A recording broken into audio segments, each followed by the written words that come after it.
pseudobómica. Igual el concepto. Porque toda esta parte del interrogatorio generalmente se les pregunta un concepto. ¿Ya? Luego tengo acá la hemóptisis. ¿Qué es hemóptisis? Expectoración con sangre.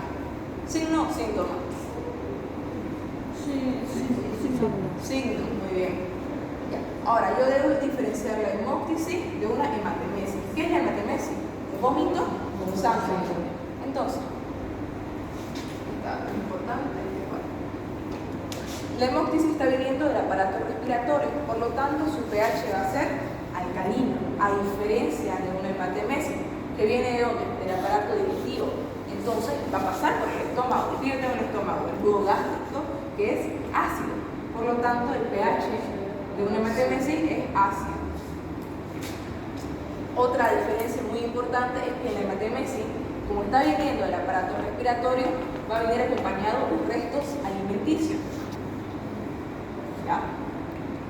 Y la hemóptisis, por supuesto que no, digamos, ya hay líquido, tal vez burbuja, ya eso. Pero no hay restos alimenticios. Y esas son diferencias muy importantes. Igual, tal vez en la hematemesis la anemia es frecuente. ¿Por qué razón? Si la persona está expulsando sangre y no igual está expulsando restos alimenticios, estos alimentos no van a poder ser absorbidos y nutrir a las células. Entonces, va a haber una anemia.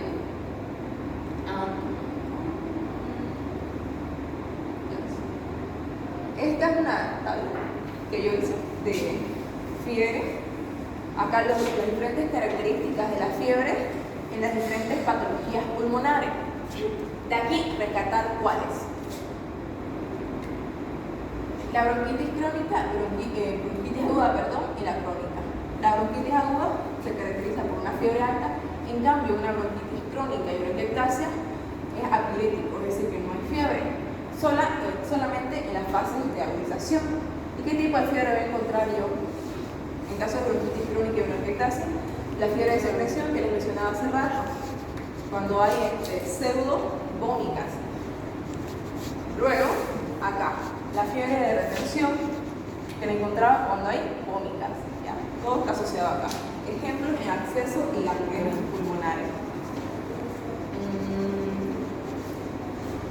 Luego acá, en la embolia pulmonar, o bien les pueden poner tromboembolismo pulmonar, hay una fiebre continua. ¿Cuál es la definición de una fiebre continua? Que no le para. Una fiebre que no supera 1 grado centígrado, que no pasa 1 grado centígrado. Ya, eso le van a preguntar en su práctica, las fiebres, y los ejemplos. Ya, entonces fiebre continua. Y lo que les decía hace rato, que no va a obedecer a los antibióticos, pero solamente a la heparina, ¿ya? Eso les pueden preguntar en inmunología. Y acá igual, los diferentes tipos de fiebres que yo puedo encontrar en una tuberculosis pulmonar. Ahora vamos a pasar a la parte más interesante del neumo, que es estudiar lo que es el examen físico. Qué bonito. Acá tengo yo lo que son los síndromes pleuropulmonares. ¿Cuáles eran las secuencias del examen físico? Inspección, palpación, percusión y auscultación. Ya, muy bien.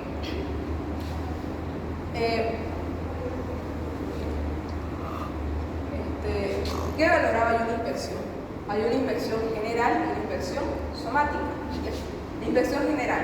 ¿Qué yo observaba en la inspección general? La actitud, las facies, ¿qué más? La piel, la fanera, ya eso. Y una inspección localizada ya me centraba en un segmento del cuerpo.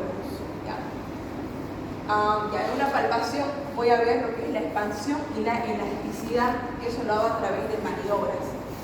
Y siempre van a estar disminuidas, no se olviden de eso. ¿Ya? Expansión y elasticidad van de las manos, siempre disminuidas en todas. Vibraciones vocales, esto igual yo lo valoro en la palpación. ¿Qué son las vibraciones vocales? Cuando nosotros estamos hablando, gritando, cantando, se producen vibraciones. O sea, el aire va a pasar por las cuerdas vocales y produce vibraciones. Esas vibraciones van a viajar por el aire y van a llegar a los pulmones. Entonces, yo al palpar voy a sentir esas vibraciones. Y así ustedes se tocan, van a sentir que vibran. ¿Ya? Entonces, Eso yo lo valoro en palpación.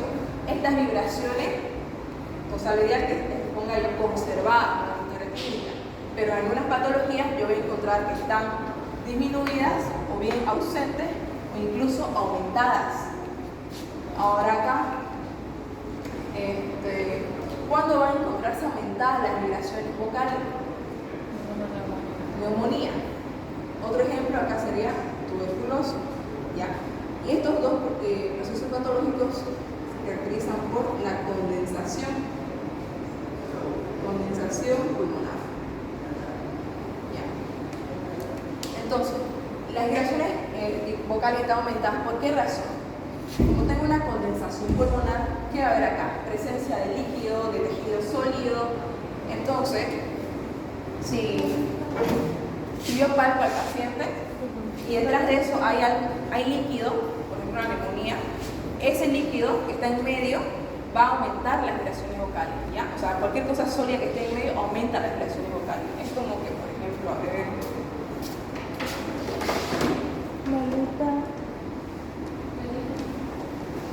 No se la peguen, por favor.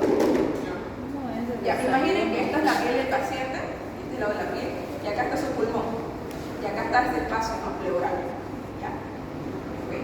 Yo palpo sobre la piel del paciente y le digo que no sé, le diga la letra E o 33, dice 33, y voy a palpar y voy a sentir las vibraciones. ¿Ya? ¿Se siente? Sí, claro, una persona sana. Ahora, si este parénquima pulmonar está condensado, o sea, va a estar como que lleno de líquido o no sé, tejido sólido, entonces digamos que se llenó todo este tejido sólido, líquido, una neumonía por ejemplo. Si yo palpo, ese líquido va a aumentar la intensidad de las vibraciones. O sea, la vibración viene del pulmón y va a llegar a la pared torácica. Como hay acá algo que en medio, o sea, líquido, tejido sólido, eso hace que aumente esas vibraciones.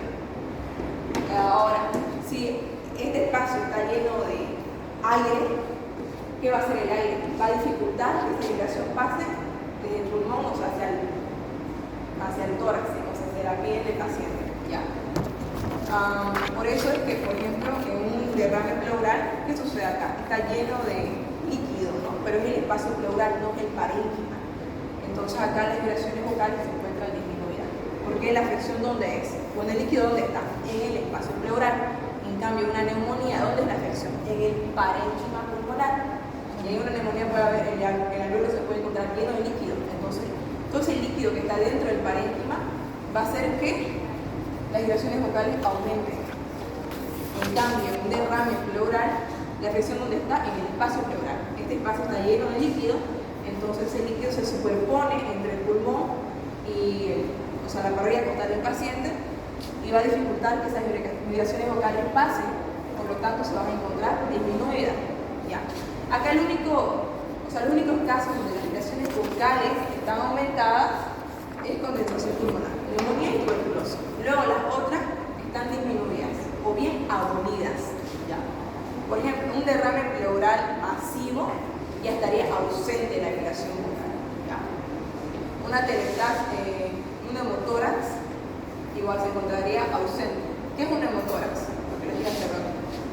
Presencia de aire. ¿Dónde? En el espacio pleural, ¿no? Si luego me paso a percusión, yo tengo, ¿no?, timpanismo, unidad pulmonar y más 10. Ya. ¿Qué estructuras se caracterizaban por presentar timpanismo? O sea, las normales de un paciente sano.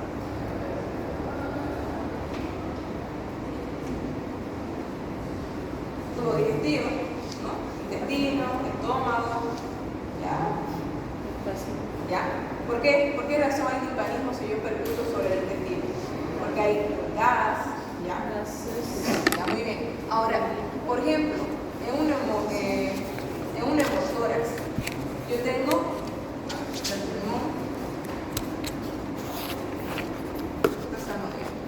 este espacio está lleno, el espacio pleural está lleno de aire, entonces digamos lo asociamos al gas, ¿ya?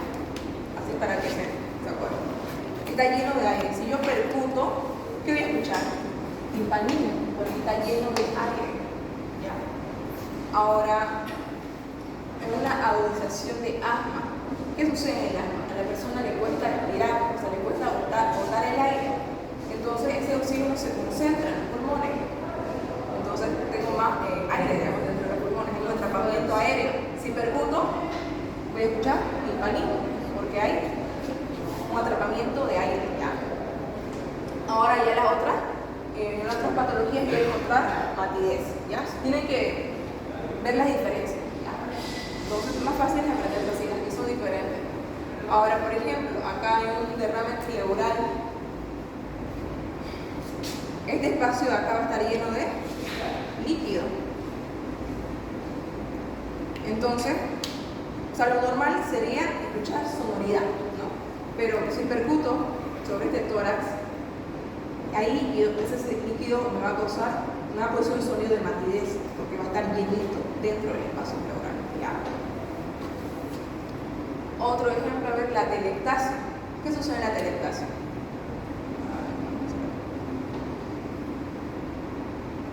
Va a haber un colapso pulmonar, ¿ya? El pulmón se va a encontrar chiquito y este espacio de acá, todo este espacio del tórax, se va a encontrar desocupado, ¿ya? No hay aire, se encuentra desocupado, simplemente. Tiene un vacío. Es más vacío. Si yo percuto, voy a encontrar matidez en este caso, en la telectasia, ¿ya? Neumotórax y agudización del asma, timpanismo, ¿ya? Igual enfisema.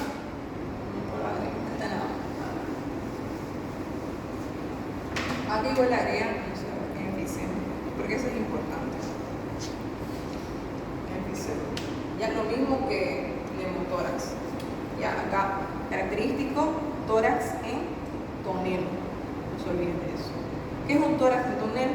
Un tórax ancho, en sentido anteroposterior, igual en sentido transversal. Igual que sucede acá, como el tórax se ensancha, porque hay todo el parénquima pulmonar se llena de aire, va a producir que los espacios entre las costillas, o sea, los espacios intercostales, se ensanchen, ¿ya? Entonces coloco tórax en tonel, espacios intercostales anchos, y como se va a aumentar, digamos, la distancia de los espacios intercostales, eso va a producir que las costillas se alineen, ¿ya? Alineación de costillas.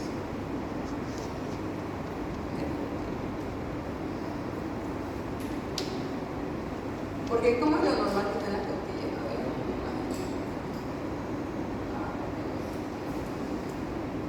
Acá. Vean, ¿no?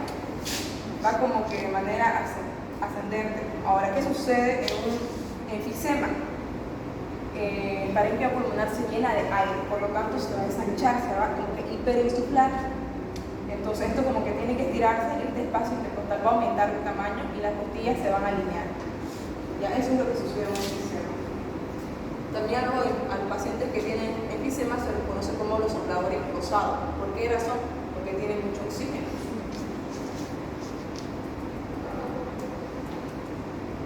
Ya, ahora nos pasamos a una infección. Descanso. Lo que les decía, voy a tener una infección general, ahora la local, sedentaria, va a ser estática y dinámica, ¿ya? En la general pues examina al enfermo de pies a cabeza, ya en la local estática, ¿en qué me concentro? En el tórax, en este caso en reposo, y ya en la dinámica observo los movimientos respiratorios. Acá, algunas fases que encontramos dentro de las patologías pulmonares. Por ejemplo, tengo una fase adenoidea. ¿De qué se caracteriza esta fase? Vamos describiendo. Los labios se encuentran gruesos, el labio superior está un poquito más elevado que el inferior, ¿no? Igual hay una separación de los lóbulos incisivos, igual nos menciona que hay un aplanamiento de los huesos malares, ya. Eso es característico de una fase adenoidea. Ahora acá una fase disneica. Voy a observar que la persona tiene una fase de angustia. Ya. Igual puedo observar cianosis, porque le está faltando el aire. Y la cianosis donde más que todo se nota ese cambio de coloración de piel. En los labios, igual en los lóbulos de la oreja. ¿Ya? Igual vamos a observar en una fase disneica que hay un aleteo nasal, un movimiento de los cartílagos alares de la nariz. ¿Ya? porque le está faltando el aire, ¿no? Ahora, en una fase cianótica, El coloramiento. lo mismo, ¿no? Coloración azulada en los labios, igual vean en la nariz. en la nariz igual, en los cartílagos alares. Acá encuentro una fase mediastínica. ¿Qué sucede en una fase mediastínica? Vamos a ver que el rostro se encuentra atargado, o sea, edematoso. Hay un edema en el rostro, en el cuello, igual un edema del tórax y los superiores, ya. Igual se observa ciano sublabial, igual en el lóbulo de la oreja. En el logo también.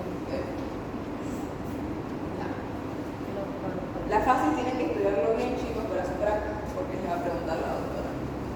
Hay un librito, el de Hidalgo, si lo compraron, un librito pequeño de semiología de Hidalgo. Ahí están las fases y con una descripción cortita. Yo les recomiendo ese librito para que revisen las fases. Ya. Ahora acá, piel y mametas. Es una tuberculosis cavitaria, o sea, cuando ya hay cavernas dentro del parénquima pulmonar. Después de la expectoración, o sea, con hemoptisis, la persona se va a tornar pálida. Es un cáncer bronquial o tuberculosis hematógena. Encuentro nódulos cutáneos que supuran y sucedan. Esta acá es importante. Es una insuficiencia respiratoria crónica. Acá, como el ejemplo que les puse, vamos a encontrar el síndrome de la piel transparente. Ahora acá, la embolia grasa de pulmón. Se forma un émbolo graso debido a las fracturas. O sea, si yo me fracturo, o sea, recuerden, acá tengo un hueso y acá tiene su médula ósea. En una persona adulta, ¿cuál es el contenido de la médula ósea? O sea, es amarilla, ¿no? O sea, hay grasa. Entonces, si tengo una fractura, no se la trata bien, esa grasa puede salir por un vaso y forma un émbolo graso. Y ese émbolo graso puede llegar a los pulmones produciendo una embolia grasa del pulmón. Ya. Luego acá los dedos en palillo de tambor o hipocráticos. Ya. O sea, lo que observo acá, de esta forma, así, eso es dedo palillo de tambor. Ahora, si yo observo la uña, o sea, de esta forma, así, esto se la conoce como uña en vidrio de reloj. Es diferente, ¿ya? O sea, la uña en vidrio de reloj lo encuentro en los dedos de palillo de tambor, ¿ya? Pero no es como que me refiero a la misma cosa, ¿ya? Tengan claro eso. Uña en vidrio de reloj, o sea, que está convexa la uña. Ahora, el dedo en palillo de tambor, o sea, todo ese signo, o sea, cuando encuentro las uñas en vidrio de reloj, ¿ya? O sea, observando todo el dedo. ¿Sí? Ejemplos de estos dedos en palillo de tambor: las enfermedades respiratorias crónicas, incluso agrego las cardiovasculares, crónicas por este caso. Esto sería bilateral, o sea, en ambas manos yo encontraría ese dedo en palillo de tambor. Ahora hay ejemplos de unilateral, que me acuerdo de las botas, por ejemplo, pero no sé si te pregunté eso. Ahora acá, la inversión local estática. Vamos a ver puntos de referencia. Tengo dos puntos importantes: el ángulo de Charping y el ángulo de Loris. Este ángulo de Charping se forma por la abertura la parrilla costal. Normal, 70 a 80 grados, y esto lo vamos a preguntar en práctica. En sujetos que son delgados, por supuesto que este ángulo va a ser, o sea, menos, ¿no? Va a ser más chico. En cambio, en sujetos pícnicos, o sea, personas que son de baja estatura, que son tal vez gorditas, este ángulo se va a encontrar más abierto, ¿ya? Pero este es el rango normal. Luego, acá el ángulo de Loris. Este ángulo se encuentra entre ¿qué? Entre el manubrio, el esternón y el cuerpo del esternón, ¿ya? Este ángulo de Loris es un punto de referencia anatómico y me va a servir para localizar todos estos puntos. Son 5, ¿no? Esto es pregunta de examen, chicos, ¿ya? Fue pregunta de examen. Ajá. Ya. Todo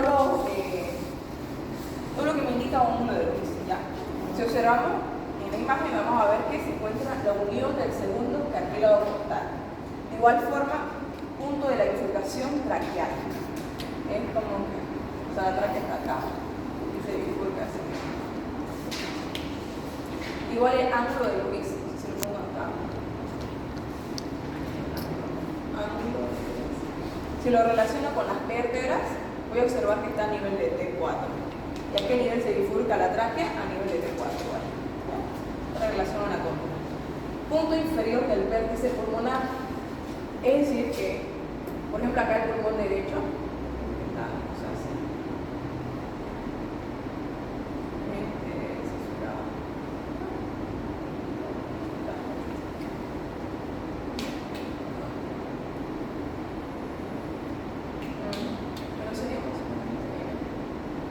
Que me pone punto inferior del vértice pulmonar. Acá tengo el vértice del pulmón y como que tiene su base y eso es como se lo conocería como el punto inferior y está a nivel del ángulo del vértice. De esa manera lo escribo. Otra cosa que me puede indicar es el punto más alto del callado aórtico. También.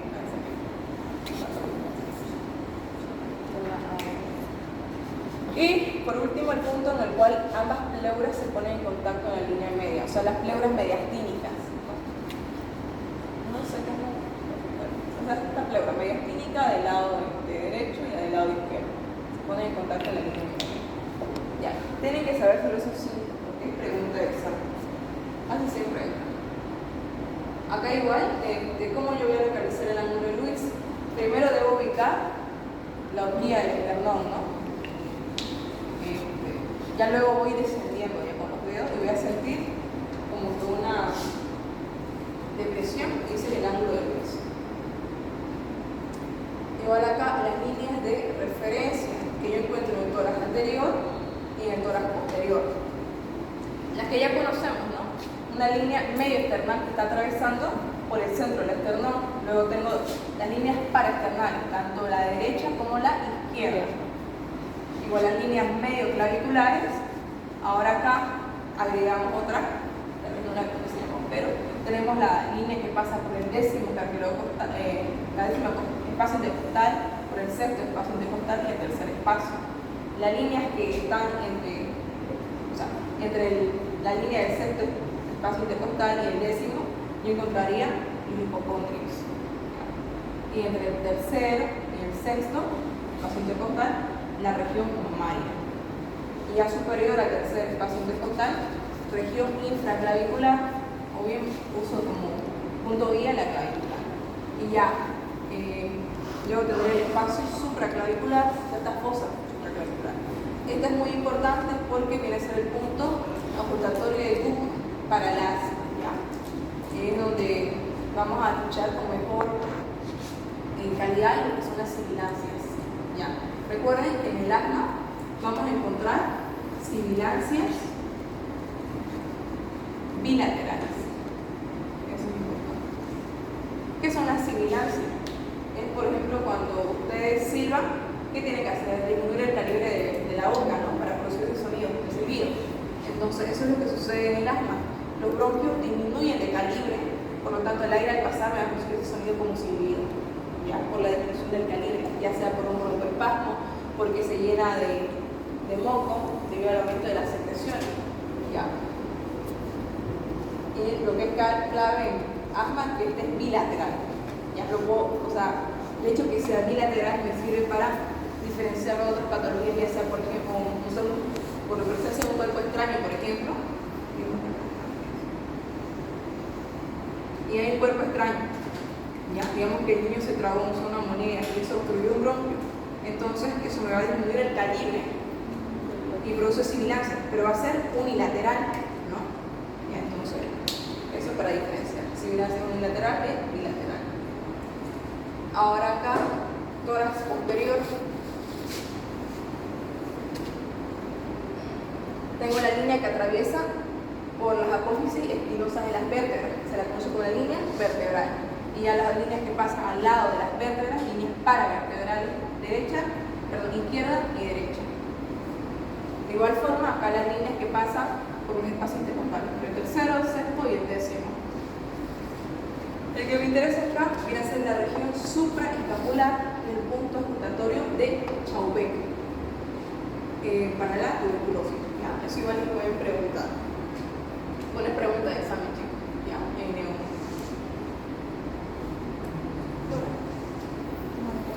Un botoncito.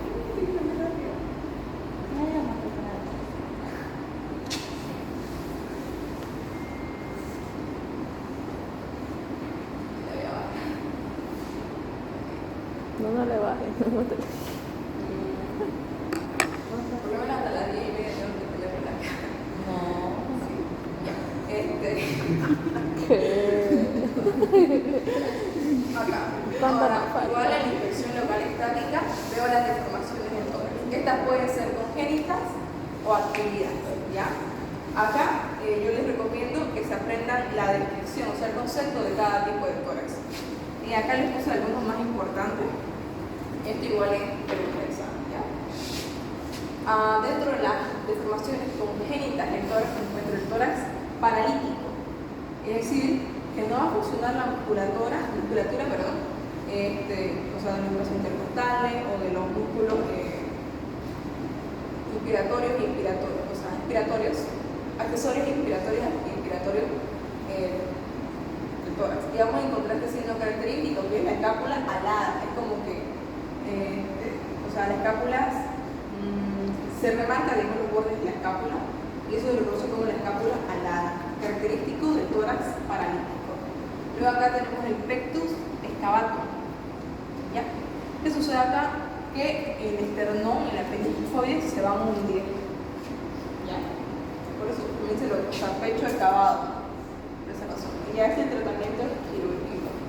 Acá un tórax piriforme.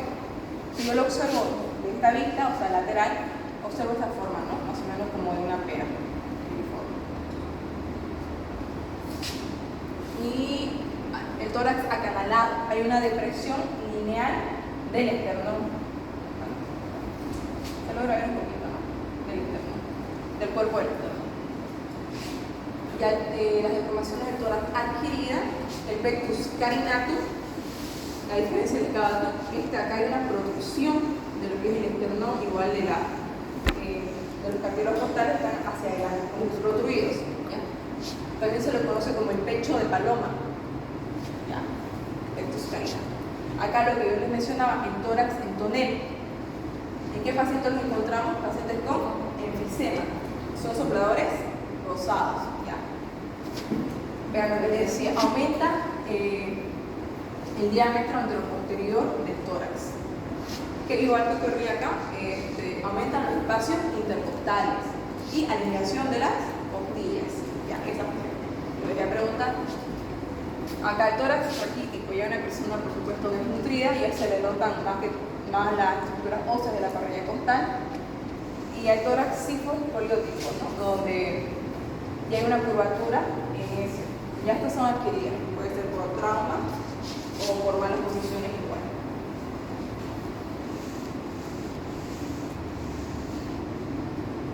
Infección local dinámica.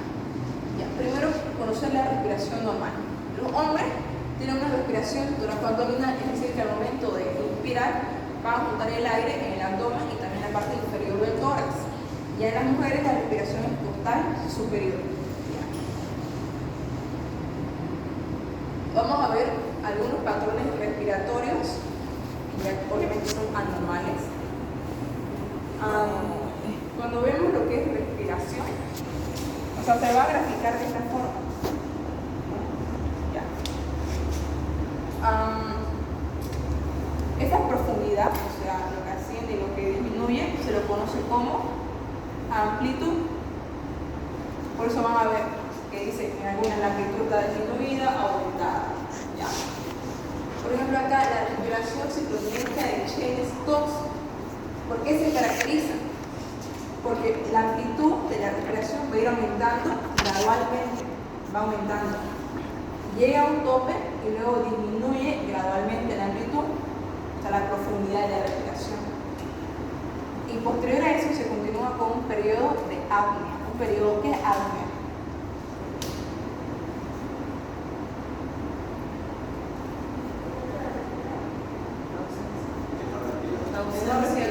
Porque disnea sería dificultad para la respiración. Un periodo donde no hay respiración, por eso se lo ve como una línea recta. ¿Ya? ¿Cuánto dura este periodo de apnea? 10 a 30 segundos. Y luego la persona nuevamente va a ir respirando y va a ir aumentando la amplitud gradualmente, para luego disminuir gradualmente. Y luego hay otro periodo de apnea de 10 a 30 segundos. Ya, esa es la respiración ciclopnéica de Cheyne-Stokes. Y ahí están las causas.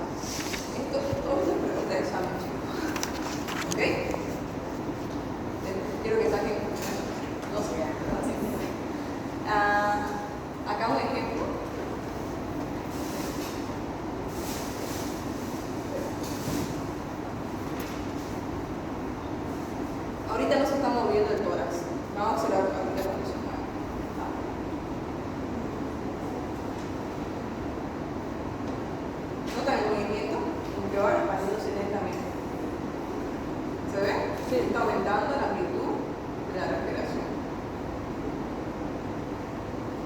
Y va a disminuir.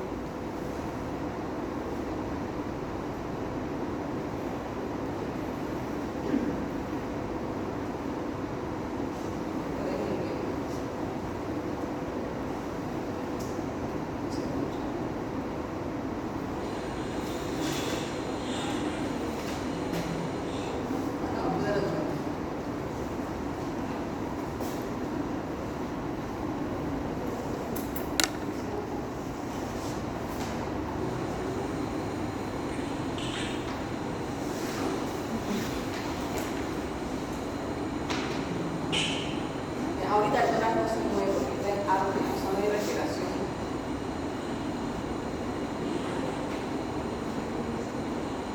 Y ya se comienza a expandir, ¿se nota ya? Claro. Sí. Y va a ir aumentando la amplitud. En el lado izquierdo. Claro, empezó de la izquierda a la derecha. Va a haber una radiación.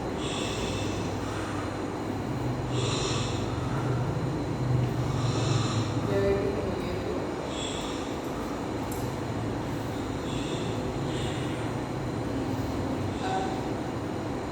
Ya.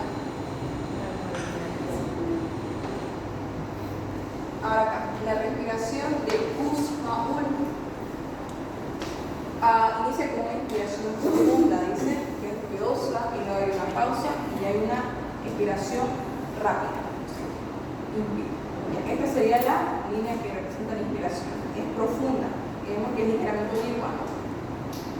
Luego, periodo corto de aire, ¿no? Menciona el tiempo. Y ya hay una línea recta vertical que es para respiración rápida. ¿Ya? Entonces, como que va inspirando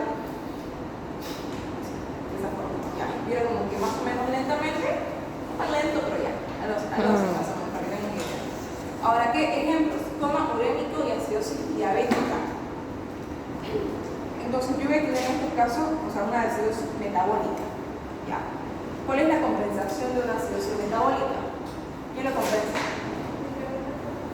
¿Ya? ¿Pero qué órgano? El órgano. El pulmón, ¿no? ¿Ya? Entonces, ¿qué va a hacer el pulmón? O sea, ¿qué tiene una acidosis metabólica primero? Un exceso del ácido, el CO2. ¿Ya? La compensación es pulmonar. Por lo tanto, ¿qué tiene que hacer el pulmón? Hiperventilar. Por eso las respiraciones van a ser rápidas. ¿Ya? Y de esa manera va a eliminar el CO2 y ya lo compensa. Acá vamos a ver un ejemplo.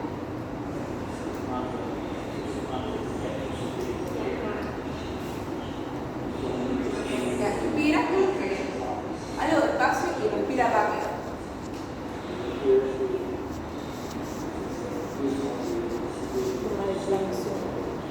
Al comienzo también.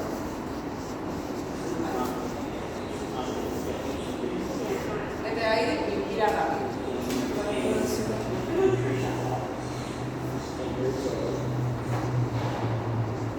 Acá tengo la respiración del Bio, que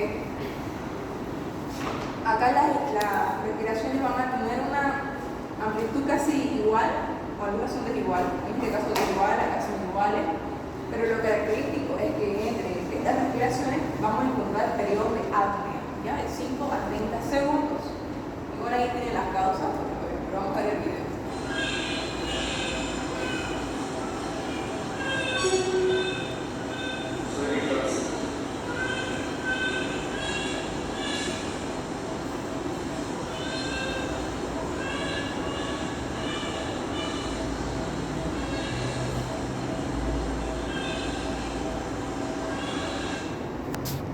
¿Vieron el periodo de apnea? Sí.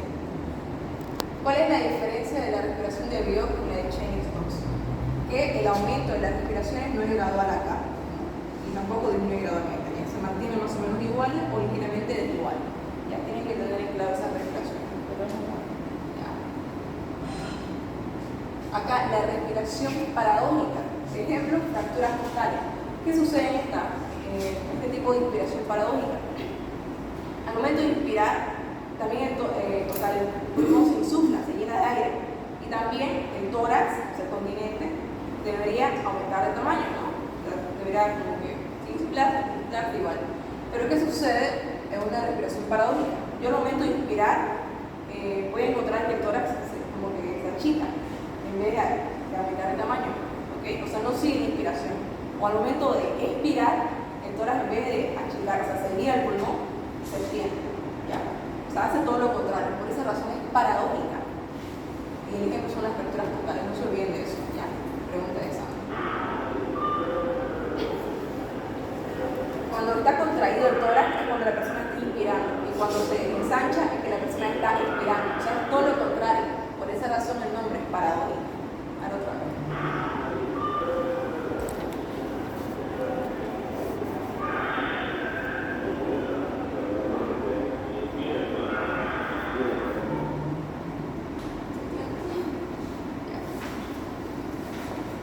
Ya esta no encontré video, ¿no?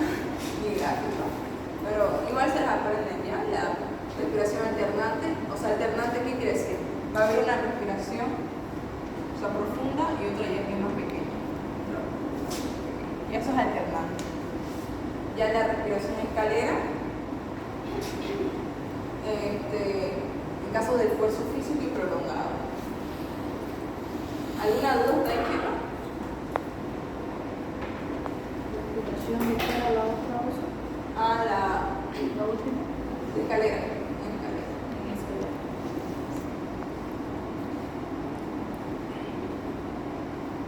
Todos estos patrones respiratorios se los tienen que saber porque sí es pregunta de examen. Ya estoy tratando de decir todas las preguntas que me acuerdo porque yo sé que es extenso estudiar.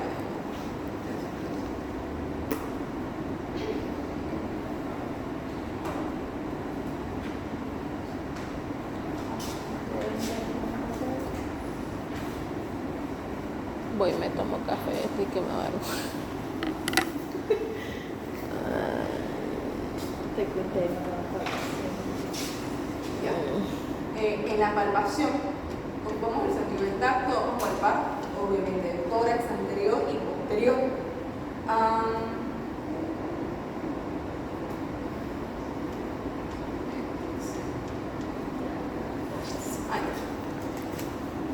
Síndrome de Tietze, nuevamente lo que vimos al comienzo. Aquí, articulación contracostal afectada, comúnmente a la segunda, ¿no? Hay una tumefacción de esta articulación entre el cartílago costal y la costilla, segunda costilla. ¿En qué caso? Pacientes en procesos tosinógenos crónicos, pacientes que tosen todo el tiempo, ¿ya? Entonces, eso me causa dolor. Acá tengo igual el signo de Petruski, que es una tumefacción dolorosa de las apófisis espinosas, ¿ya? ¿De qué vértebra? De T3 a T7, ¿ya? Apófisis espinosa, ¿ya? Es decir, que si yo le palpo a este paciente la apófisis espinosa, digamos acá de T4, va a sentir dolor, ¿ya? De T3 a T7. Eso se lo conoce como el signo de Petruski, pregunta de examen. Acá igual, proyección de la tráquea hacia adelante, esto igual es pregunta. Por ejemplo, acá una calasia. ¿Qué es una calasia? Un aumento del tono del esfínter esofágico inferior. Entonces, este esfínter va a estar contraído, no va a poder abrirse. Si no se abre, ¿qué sucede con los alimentos? Se van a estancar, no van a poder pasar. ¿Y eso qué me produce? Un mega esófago, ¿no? Entonces, ¿qué órgano yo encuentro por detrás de la tráquea? El esófago. Entonces, por esa razón, una calasia puede hacer que la tráquea se proyecte hacia adelante. También un aneurisma de la aorta, por supuesto. Acá sería más que todo el callado de la aorta, ¿ya? Ahora vamos a ver en palpación que hay maniobras para ver lo que es la movilidad de los ápices pulmonares y también de las bases pulmonares. Acá tengo la maniobra de Ronau, se puede escribir igual. Ya. ¿Qué hago yo acá en esta maniobra? Mi segundo y quinto dedo yo los coloco sobre la fosa supraclavicular y el dedo pulgar mirando a la línea media, ¿no? A la apófisis espinosa, de esta forma. Ahora, ¿qué voy a hacer yo acá? Le pido al paciente que inspire y expire. Y yo voy a ver la movilidad, o sea, tiene que moverse de esta forma. Ahora le quedo adelante.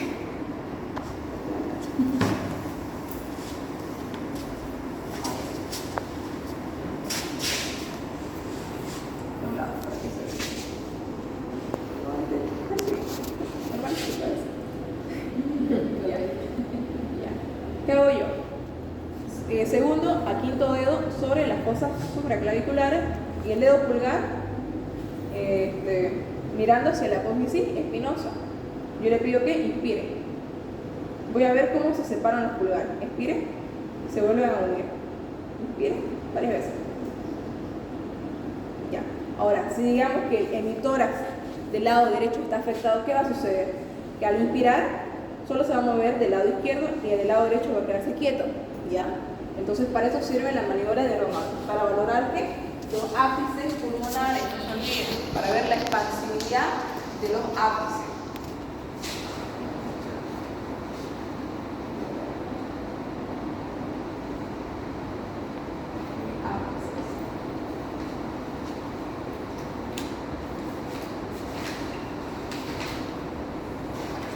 Luego tengo la maniobra o la afectación del láser.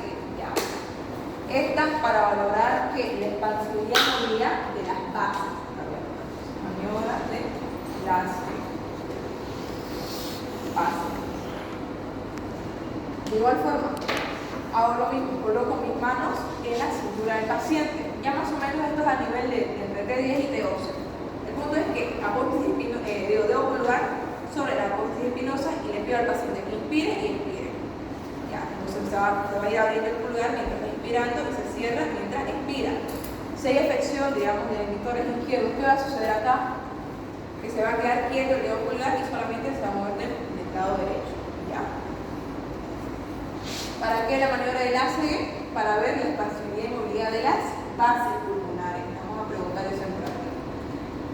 Las maniobras se las aprenden ya por si acaso, para su examen práctico. Por si acaso. Porque entra en palpaciones.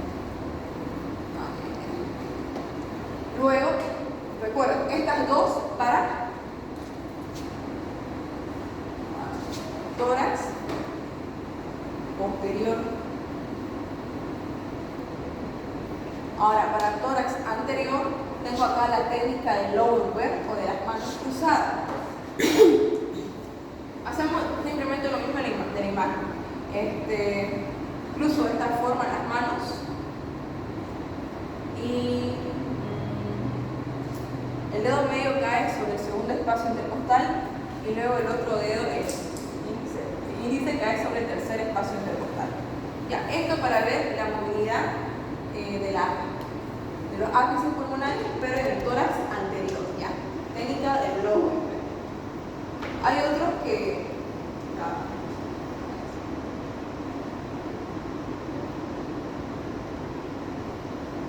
hay otras personas que esta técnica, en vez de hacerlo en la parte superior del tórax, lo hacen en el inferior. ¿Ya? Pero ya se aprende como de esta forma.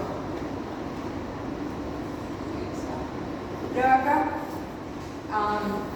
la apreciación del láser. Esta es para ver, valorar la elasticidad pulmonar. ¿Y qué hago yo? Valoro primero un hemitórax, luego el otro hemitórax. ¿Ya? En este caso está valorando el hemitórax izquierdo. Entonces coloco una mano en el tórax posterior y otra en el tórax anterior. Y como que hago, creo una resistencia, ¿ya? Y le pido a la persona que inspire, entonces voy a mover, voy a ver que mis manos se van abriendo. ¿Ya? Eso. Después, acá, para ver las vibraciones vocales. Las vibraciones vocales también se lo conoce como frémito, ya no se olviden de eso. Y acá hay dos métodos para valorar las vibraciones vocales. Uno para el tórax anterior y otro para el tórax posterior. Para el tórax anterior ocupamos el método de Moneret. ¿Ya? ¿Qué hago yo?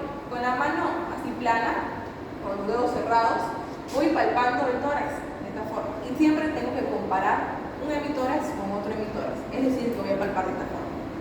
Estoy palpando el hemitórax A y el derecho, luego me paso al emitor izquierdo, valor al mismo nivel. Luego bajo en el emitor donde me quedé y paso al otro emitor. Bajo, paso al otro emitor. Es decir, que sigo este trayecto. De esa forma, ya es como debe hacerse. Comparando siempre cada emitórax. ¿Ya? Entonces, de este lado, luego paso al otro lado, bajo, vuelvo a este emitórax, bajo, paso al otro, bajo y así. ¿Ya? Acá le pido al paciente para que produzca una buena vibración, le pido que diga 33. ¿Ya? Entonces, diga 33, vale. Diga 33, ya. Yo le digo que repita varias veces. 33, 33, ya. 33. Ahora acá el método H-Choice. Acá yo voy a ocupar el borde cubital. De igual forma, voy a comparar cada emitórax. O sea, digamos que comienza acá, paso aquí y así. ¿Ya? Y me puedo extender más a los lados por las bases pulmonares, ¿no? Lo hago con el borde cubital, no se olviden. Y tengo que pedir al paciente que diga 33 varias veces. O cualquier palabra que tenga la letra E.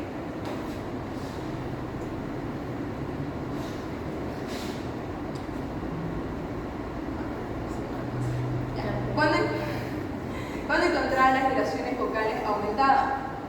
Cuando hay condensación pulmonar. Ejemplos de condensación pulmonar: neumonía y tuberculosis, también una bronconeumonía, ¿ya?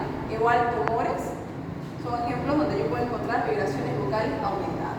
Luego las voy a encontrar disminuidas en las demás patologías, ¿ok? O ausentes incluso.